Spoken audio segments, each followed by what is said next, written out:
ইতিবাচক ধারায় শেষ হয়েছে ঢাকা স্টক এক্সচেঞ্জের লেনদেন। সার্বিক সূচক ডিএসসি এক্স 12 পয়েন্ট বেড়ে দাঁড়িয়েছে 5,694-তে। বেচা কেনা হয়েছে 553 কোটি টাকার।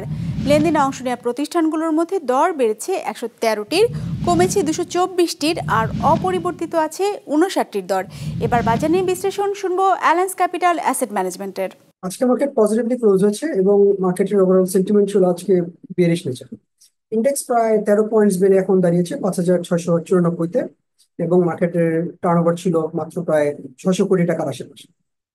পার্সেন্টেজ ওয়াইজ আজকে প্রাইস বেড়েছে 29% কোম্পানির প্রাইসে, কমেছে 56%-এর এবং অপরিবর্তিত ছিল মাত্র 15% কোম্পানির প্রাইস।